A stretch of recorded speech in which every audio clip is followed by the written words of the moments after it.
Negeri ini memanggilmu kawan. Belajar bergerak berbagi untuk negeri. Guru penggerak majukan pendidikan. Guru penggerak menghamba pada murid. Kreatif rancang pembelajaran. Hargai potensi, tingkatkan prestasi. Lahirkan profil pelajar Pancasila. Belajar bergerak berbagi untuk negeri. Kita menjalin kolaborasi. Belajar bergerak berbagi untuk negeri. Demi bakti pada Ibu Pertiwi.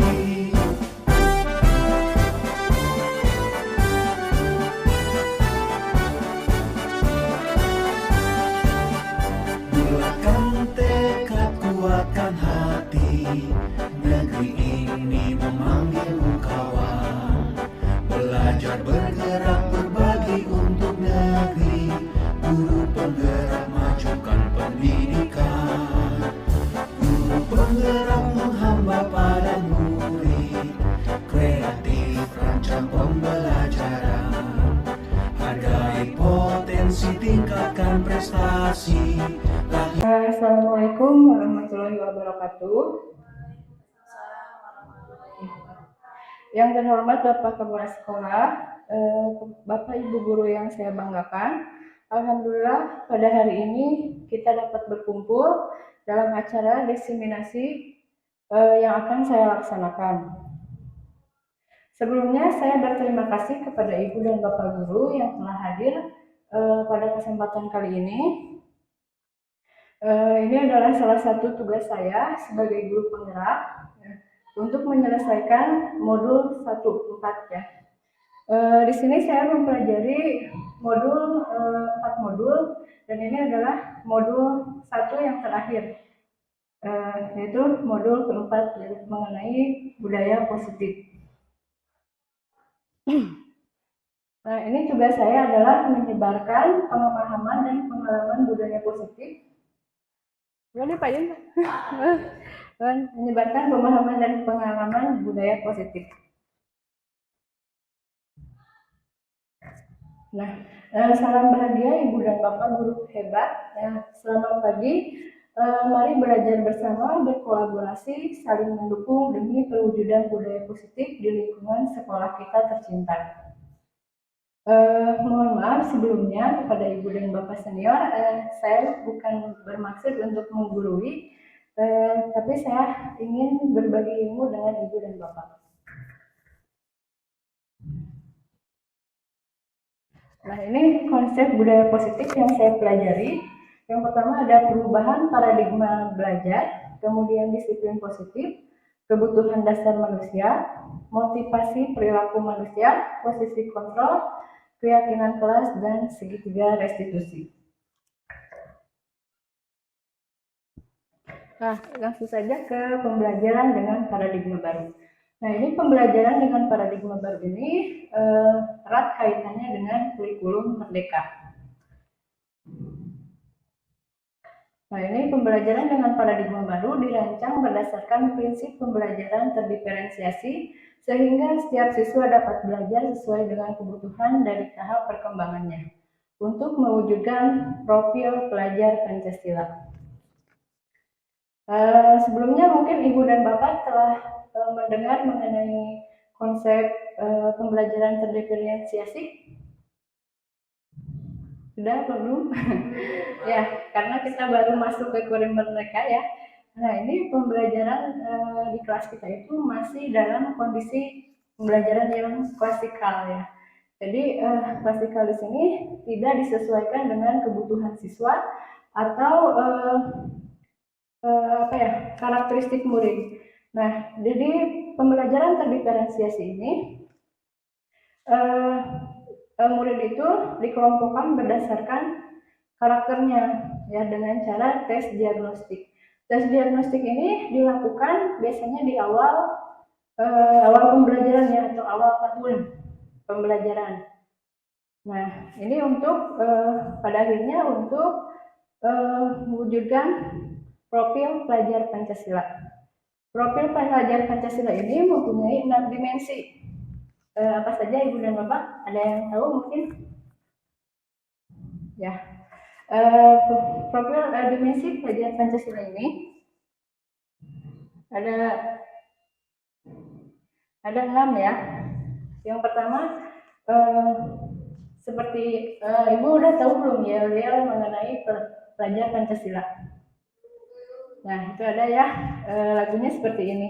Pelajar Pancasila beriman dan bertakwa pada Tuhan Yang Esa dan berakhlak mulia. Berkebinekaan global, gotong royong mandiri, kreatif dan bernalar kritis. Nah, itu seperti itu ya. Jadi itu dimensinya ada 6 ya. Apa saja tadi? Ya, kreatif ya, bernalar kritis, kemudian berkebinekaan global, mandiri ya, dan selanjutnya kita lanjutkan lagi.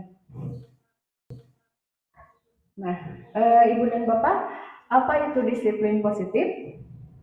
Mungkin Ibu Bapak pernah mendengar. Nah, ini disiplin positif itu erat kaitannya dengan peraturan ya. Sering kita sambungkan dengan pengaturan, dengan peraturan. Nah, dalam budaya kita, makna kata disiplin dimaknai menjadi sesuatu yang dilakukan seseorang pada orang lain untuk mendapatkan kepatuhan. Kita cenderung menghubungkan kata disiplin dengan ketidaknyamanan ya. Kalau kita diatur, nyaman atau tidak? Ya, nah itu ya. Jadi disiplin itu sering dikaitkan dengan ketidaknyamanan. Nah, sebagai pendidik, tujuan kita adalah menciptakan anak-anak yang memiliki disiplin diri sehingga mereka bisa berperilaku dengan mengacu pada nilai-nilai kebajikan universal dan memiliki motivasi intrinsik bukan ekstrinsik. Ya. Jadi kenapa di sini ada motivasi intrinsik bukan ekstrinsik? Nah, kita harus garis bawahi ya. Jika anak itu berdisiplin dari dirinya, dari atas kesadarannya, maka kita tidak akan susah ya untuk mengarahkan mereka. Jadi kita harus menumbuhkan disiplin itu dari dalam diri sendiri ya, diri mereka sebagai murid, bukan dari ekstrinsik atau dari kita ya, kita harus begini harus begitu, bukan dari kita sebagai guru, bukan dari temannya ya, tapi mulai dari diri sendiri. Kemudian disiplin positif merupakan suatu cara penerapan disiplin tanpa kekerasan dan ancaman yang dalam praktiknya melibatkan komunikasi tentang perilaku yang efektif antara orang tua dan anak. Nanti kita akan mempelajari mengenai komunikasi dengan siswa ya, bagaimana cara menumbuhkan kebutuhan intrinsiknya. Nah, ini ada kebutuhan dasar manusia. Kebutuhan dasar manusia ini ada 5 ya, seperti yang Ibu dan Bapak lihat. Ada kebutuhan bertahan hidup. Nah, kebutuhan bertahan hidup ini kaitannya dengan kebutuhan pokok ya, yang selain kita kenal. Kebutuhan pokok apa saja? Ya betul ya. Ada sandang, pangan, pakaian, makanan, itu termasuk ke dalam kebutuhan bertahan hidup ya. Kemudian yang kedua ada kasih sayang dan rasa ingin diterima. Nah, kasih sayang dan rasa ingin diterima itu biasanya ada anak-anak kita, anak murid kita yang cari perhatian ya. Ada yang ketika kita menjelaskan malah mengganggu temennya ya, dia bermain. Nah, itu mungkin bentuk dari mereka itu ingin kita perhatikan ya, ingin kita sayang dan ingin kita tanyakan kenapa seperti demikian. Kemudian ada yang ketiga ada penguasaan. Nah, ada anak juga yang ingin menguasai ya, menguasai kelas ya, kemudian angkuh ya kepada teman-temannya, harus dia yang paling menonjol di kelasnya. Kemudian ada kebutuhan dasar manusia itu kebebasan ya. Kebebasan di sini artinya adalah merdeka ya. Anak itu sebenarnya tidak ingin dikekang ya. Kemudian ada kebutuhan dasar manusia, yakni kesenangan. Kesenangan itu kita itu di SMP itu punya berapa? 12 mata pelajaran ya Ibu dan Bapak. Nah, 12 mata pelajaran ini kan semuanya pasti memberi tugas ya. Nah, jadi kebutuhan dasar anak itu bukan hanya belajar, tapi dia itu juga ingin bersenang-senang, ya bermain, apalagi usia-usia seperti anak-anak kita itu di SMP ya, masih 13 tahun ya, masih ingin main bola, main apa, nah itu kebutuhan akan kesenangan. Nah, di sini tugas kita dalam disiplin positif ini, kita harus memfasilitasi siswa agar senang ya untuk belajar. Jadi kita harus membuat pembelajaran yang semenarik mungkin ya. Nah, dilanjut Ibu ke motivasi perilaku manusia. Motivasi adalah dorongan yang timbul pada diri seseorang secara sadar dan tidak sadar untuk melakukan suatu tindakan dengan tujuan tertentu. Nah, ini ada yang pertama untuk menghindari ketidaknyamanan atau hukuman intrinsik ya. Nah, ini seringkali anak itu berdisiplin itu karena takut dihukum, betul atau tidak? Ya, betul ya. Nah, itu berarti motivasinya masih dalam ekstrinsik ya. Kemudian yang kedua, nah ini motivasi perilaku manusianya untuk mendapatkan imbalan atau penghargaan dari orang lain. Nah, ini contohnya ada anak kita yang mengerjakan nilai ya, mengerjakan demi nilai ya, demi nilai. Nah, itu berarti motivasinya masih ekstrinsik ya. Kemudian yang ketiga menghargai nilai kebajikan diri sendiri. Nah, ini yang harus kita kembangkan ya, yakni menghargai nilai-nilai kebajikan diri sendiri. Nah, ya balik lagi ke yang tadi ya. Jadi anak itu harus dituntun untuk mempunyai kesadaran sendiri. Jadi dia mampu berdisiplin tanpa bantuan kita. Contohnya nih, suka ada anak yang datang pagi-pagi ya, pagi-pagi. Nah, itu mengapa dia itu berulang-ulang datang pagi-pagi? Itu karena mereka itu punya nilai atau harga diri kebajikan diri sendiri ya, bukan karena ingin dipuji oleh guru. Nah, itu yang harus kita tumbuhkan di disiplin positif ini. Nah, ini berarti motivasinya sudah masuk ke intrinsik ya.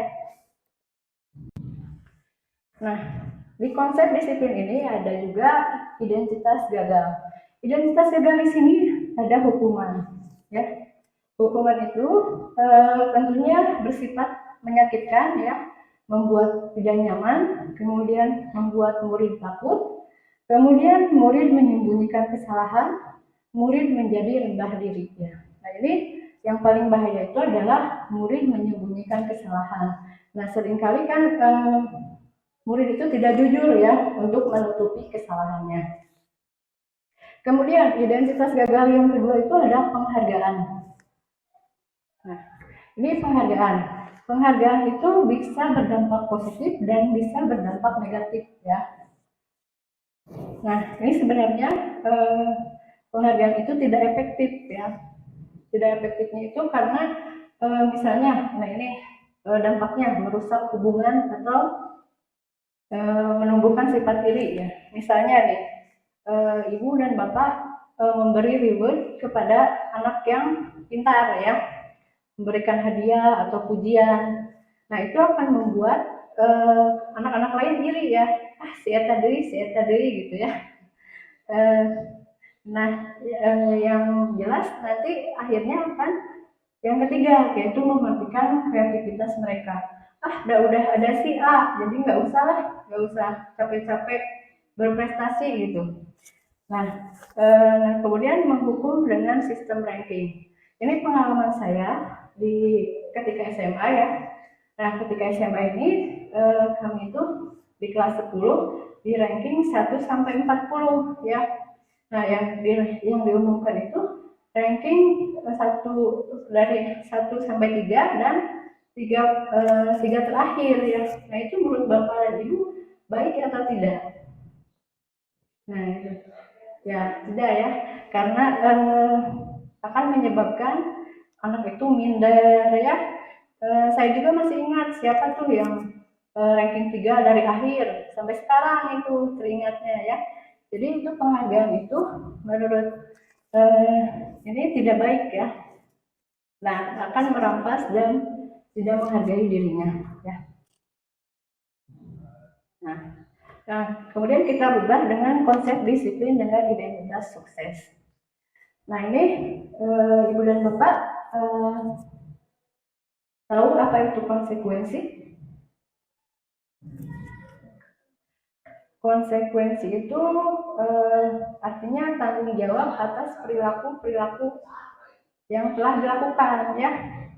Jadi misalnya nih ada anak yang menumpahkan minuman temannya. Konsekuensinya berarti apa? Ya mengganti, betul. Terus apa lagi? Membersihkan, ya membersihkan minuman yang tumpah. Nah ini konsekuensi ini penguatannya jangka pendek ya. Jadi selama hukuman itu berlangsung, selama konsekuensi itu berlangsung, jadi sudah aja ya, tidak ada lanjutannya. Nah, ini perlu monitoring lanjutan. Apakah kita setelah memberikan konsekuensi kepada anak melanjutkan dengan tahap selanjutnya? Tidak kan ya. Kemudian ada stimulus respon, kemudian murid menghormati peraturan. Nah, ini jelas ya, di konsekuensi ini murid menghormati peraturan. Kemudian murid juga kehilangan waktu untuk merenungi kesalahan. Kenapa seperti demikian? Karena ini ya, kalau di konsekuensi itu murid itu bukan berpikir untuk meminta maaf, tapi mengerjakan konsekuensinya ya. Seperti tadi kan menumpahkan air bukannya minta maaf kan, malah ini ya, malah membersihkan, malah ini. Jadi hanya memikirkan konsekuensinya saja. Kemudian, nah ini yang harus kita capai itu adalah restitusi. Sebelumnya Ibu dan Bapak pernah mendengar apa itu restitusi? Ya, sama saya juga mendengar itu saat menjalani pendidikan guru penggerak ya.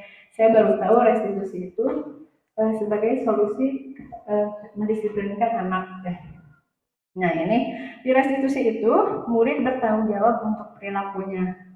Soalnya nanti di restitusi itu anak ditanya, kamu tahu salahnya apa?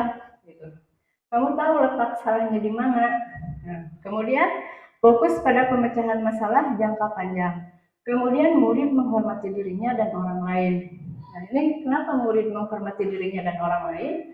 Karena kita mengajarkan apa sih kesalahan kamu gitu. Bagaimana caranya kamu meminta maaf kepada dia ya gitu ya, seperti itu. Kemudian di restitusi ini ada teori kontrol. Teori kontrol itu bagaimana mereka mengontrol dirinya sendiri ya. Kemudian nah ini murid bersemangat memperbaiki kesalahan ya. Jadi solusinya itu dicari oleh murid itu sendiri. Jadi nanti kamu mau gimana nih cara menyelesaikan masalah ini. Jadi murid itu bersemangat ya, karena yang dipakai adalah cara dia sendiri. Nah, ini yang akan kita capai, yakni konsep disiplin pendekatan restitusi. Merupakan sebuah cara menanamkan disiplin pada murid ya. Nah ini sebuah cara menanamkan itu merupakan proses menciptakan kondisi bagi murid untuk memperbaiki kesalahan mereka sehingga mereka bisa kembali pada kelompok mereka dengan karakter yang lebih kuat. Nah ini dari Diana Gosen 2004. Nah, adapun cara ciri-ciri restitusi adalah bukan menebus kesalahan, namun untuk belajar dari kesalahan. Kemudian memperbaiki hubungan, misalnya ada yang berantem nih, jadi memperbaiki hubungan antar keduanya. Kemudian tawaran bukan paksaan. Tawaran yang tadi ya, nanti kamu mau seperti apa gitu. Nah, itu kemudian menuntun untuk melihat ke dalam diri, mencari kebutuhan dasar yang mendasari tindakan. Kemudian fokus pada karakter bukan tindakan. Kemudian menguatkan fokus pada solusinya. Nah, ini mungkin tadi kita sudah belajar mengenai hukuman itu apa, konsekuensi apa, restitusi itu apa. Dan itu kan sering hukuman dan konsekuensi itu sama apa tidak ya? Nah, ini kita lihat perbedaannya. Nah, di hukuman ini guru menghukum siswa. Nah, ini ada contoh kasus siswa tidak mengerjakan PR. Nah, guru menghukum siswa tersebut hormat pada bendera. Nah, itu bentuk hukuman ya. Kemudian guru marah, murid menjadi takut. Nah, itu hukuman juga. Kemudian, nah ini untuk konsekuensi beda dengan hukuman ya. Kalau konsekuensi biasanya ada kesepakatan dulu ya. Guru memberikan konsekuensi untuk mengerjakan PR-nya saat istirahat. Nah, ini kesepakatannya misalnya kalau kamu tidak mengerjakan PR, kamu mengerjakan 3 kali lipat. Nah, ini dikerjakan sebanyak 3 kali lipat. Kemudian guru tegas dan siswa menghormati peraturan. Nah, kemudian ini yang harus kita capai adalah restitusi. Guru menanyakan keyakinan kelas atau dirinya dan membantu siswa menyelesaikan masalahnya. Nanti keyakinan kelas ini ada di slide selanjutnya. Jadi keyakinan kelas itu didapatkan dari kesepakatan kelas ya. Kemudian guru terbuka dan siswa menghormati dirinya dan orang lain. Nah, ini ada 5 posisi kontrol dari restitusi. Nah, ini guru itu ada sebagai penghukum, pembuat rasa bersalah, teman, pemantau, atau manajer. Nah, ibu dan bapak ini sedang ada di tahap mana? Teman, apa pemantau, atau manajer? Teman sama pemantau ya. Coba kita lihat dulu ya. Nah, ini contoh penerapan 5 posisi kontrol. Nah, yang pertama ada penghukum. Nah, penghukum itu akan bilang seperti ini, patuhi aturan sekolah, lalu berdiri di depan barisan. Nah, itu untuk hukuman ya, yang tadi itu. Kemudian pembuat rasa bersalah. Nah, pembuat rasa bersalah ini, berapa kali ibu guru memberitahu, ibu kecewa sama kamu. Nah, itu jadi kan anak menjadi merasa bersalah ya. Kemudian posisinya ada teman ya. Kalau teman itu biasanya membenarkan ini ya kesalahan. Jadi ayolah tertib, buat bu guru bangga, kali ini tidak apa-apa kamu salah. Nah itu teman itu nanti kita kerepotan sendiri ya. Mungkin dari segi etika juga mereka jadi kayak berbahasa teman dengan kita ya. Nah jadi mereka itu ketergantungan, misalnya terlalu kita sebagai wali kelas terlalu dekat dengan anak. Nah itu dampaknya nanti anak itu ketergantungan, biarin, tinggal bilang aja ke ibu ini ya. Nah itu sebagai teman itu kurang baik gitu sebetulnya. Kemudian ada pemantau. Pemantau itu kamu sudah melanggar apa peraturan dan konsekuensinya, jadi gitu ya kalau pemantau. Tetap yang paling baik itu adalah posisi manajer. Nah, posisi manajer ini, apa kamu tahu kesalahanmu? Kira-kira bagaimana kamu memperbaiki kesalahan? Gitu ya. Nah, itu manajer itu lebih bijak ya. Jadi anak lebih terbuka atas kesalahannya. Nah, ini ada keyakinan kelas. Nah, ini berdiskusi tentang aturan. Ini adalah saya sedang berdiskusi tentang aturan dengan anak-anak ya. Kemudian merumuskan aturan menjadi keyakinan. Nah, ini dirumuskan oleh bersama-sama ya. Jadi semua anak itu terlibat dalam kesepakatan kelas atau keyakinan kelas ini. Kemudian nah ini dari sini mereka menempelkan apa yang menjadi aturan yang ingin mereka sepakati ya. Nah ini contohnya hasilnya ada keyakinan kelas 9B. Mata pelajaran prakarya. Ini disiplin waktu, kemudian belajar dengan antusias dan percaya diri, kemudian selalu menerapkan 5S. Gimana itu apa? Senyum, salam, sapa ya. Sopan dan santun ya. Kemudian ada saling membantu dan bekerja sama. Kemudian ada saling menjaga kebersihan dan keindahan, gemar membaca dan berliterasi. Yang terakhir ada menghargai guru dan teman yang sedang berbicara. Ini hasil dari kesepakatan keyakinan kelas saya dan kelas 9B ya. Nah, mengapa namanya keyakinan kelas, tidak peraturan kelas? Kira-kira kenapa? Karena misalnya nih, kita diwajibkan memakai masker ya. Diwajibkan memakai masker, peraturannya kita harus memakai masker. Nah, memakai masker itu untuk apa? Untuk melindungi ya, untuk melindungi agar kita sehat, kita semua sehat. Nah, itu berarti kita yakin ya, kita akan sehat dengan memakai masker ya. Berarti, nah ini jadi disebutnya namanya keyakinan kelas ya. Jadi harus diyakini oleh semua pihak. Nah, ini kemudian bagaimana pembentukan keyakinan kelas, ya ini lebih abstrak ya. Kemudian berupa pernyataan universal sedikit saja agar mudah diingat. Kemudian dibuat dalam bentuk positif. Kemudian sesuai dengan kondisi kelas dan sekolah agar mudah diterapkan. Kemudian semua warga kelas dilibatkan saat membuat. Ya, misalnya Ibu mau bikin kesepakatan kelas dengan yang di wali kelasan masing-masing ya. Nah, ini caranya seperti tadi Ibu dan Bapak. Nah, ini ada segitiga restitusi. Nah, segitiga restitusi ini yang pertama ada menstabilkan identitas ya, kemudian validasi tindakan, kemudian menanyakan keyakinan ya. Nah, ini penjelasannya ada di video. Ini ada 3 ya.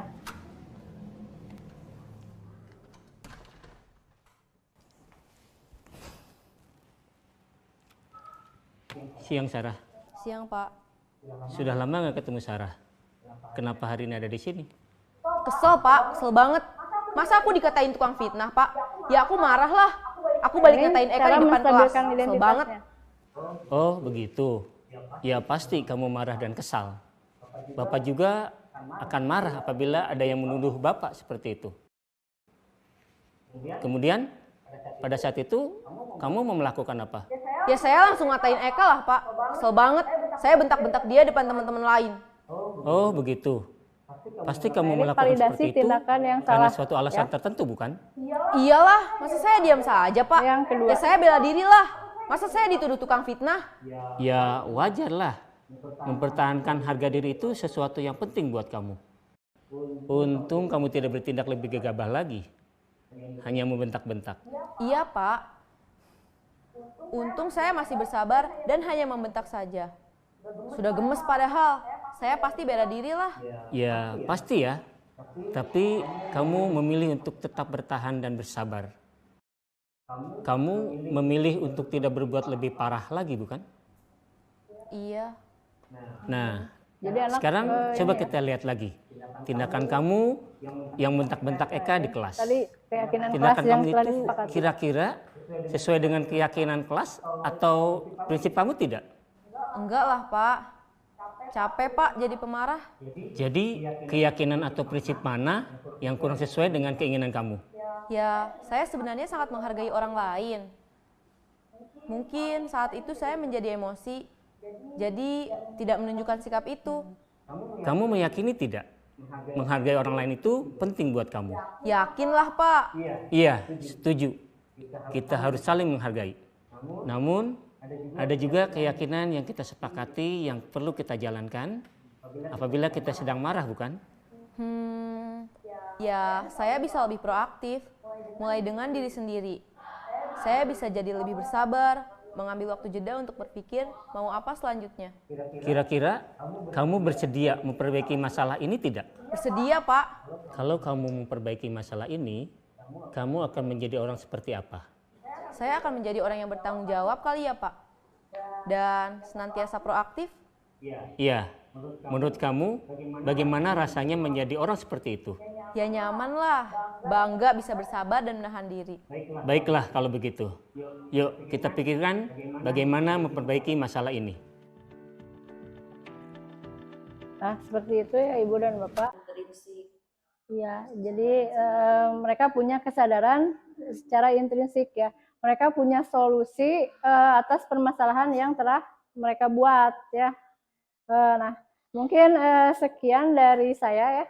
Mudah-mudahan, mohon maaf sekali lagi saya bukan menggurui Ibu dan Bapak, tapi saya ingin bekerja sama dengan Ibu dan Bapak untuk mengembangkan sekolah ini. Semoga disiplin positif ini bisa kita terapkan di sekolah kita. Ya, mungkin sekian dari saya. Terima kasih. Assalamualaikum warahmatullahi wabarakatuh.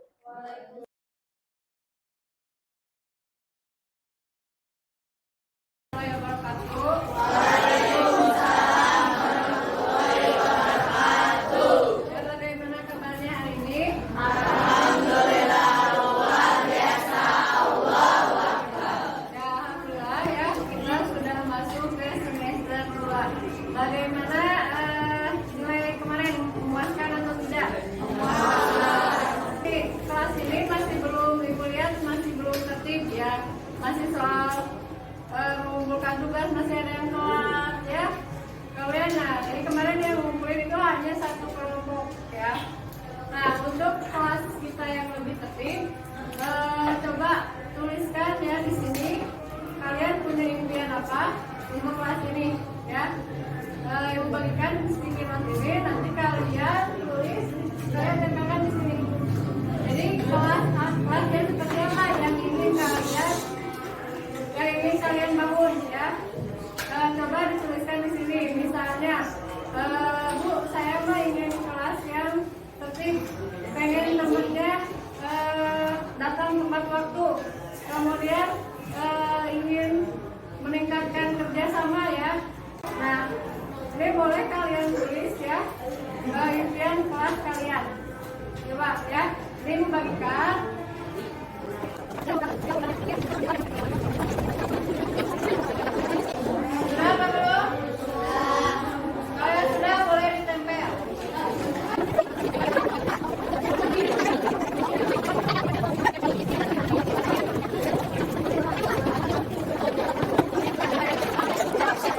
Ke depan bacakan salah satu yang temannya. Coba.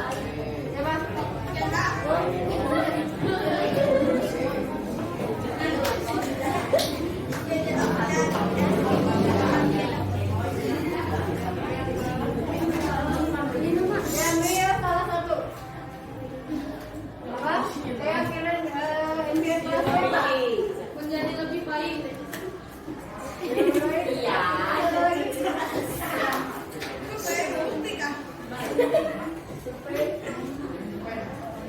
Juga kebersihan tertib, disiplin waktu. Jaga kebersihan dan disiplin waktu. Kemudian apa lagi? Silakan.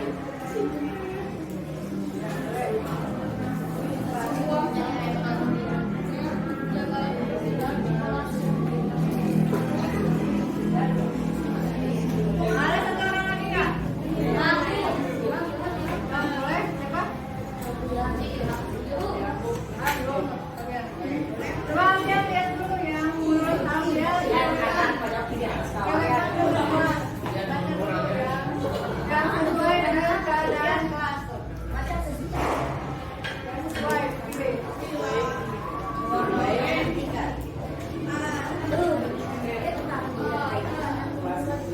Saya akan akselerasi dan lebih baik, saling menghargai dan mengerti, ingin mempunyai teman yang sportif dan bersih.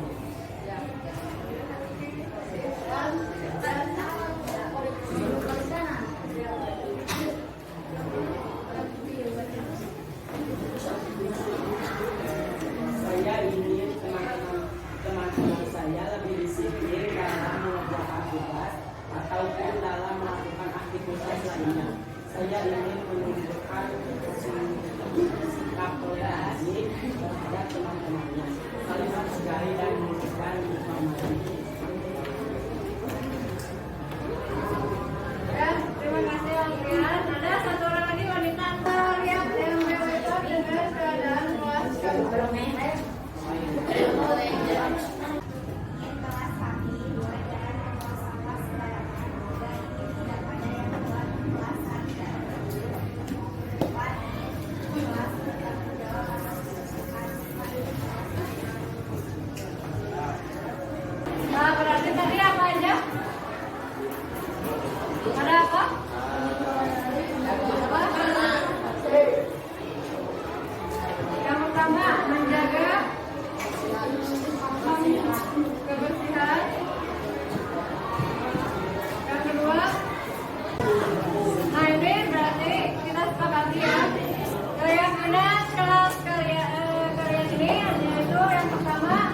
kebersihan.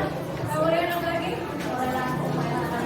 Ya, toleransi, menghargai antar teman. Kemudian bekerja sama dan kebaikan. Kemudian apa lagi? Ya, disiplin waktu dan dalam mengerjakan tugas. Kemudian ya, tidak melakukan perundungan. Apakah ini bisa disepakati atau tidak? Bisa. Rancang pembelajaran, hargai potensi, tingkatkan prestasi, lahirkan profil pelajar Pancasila.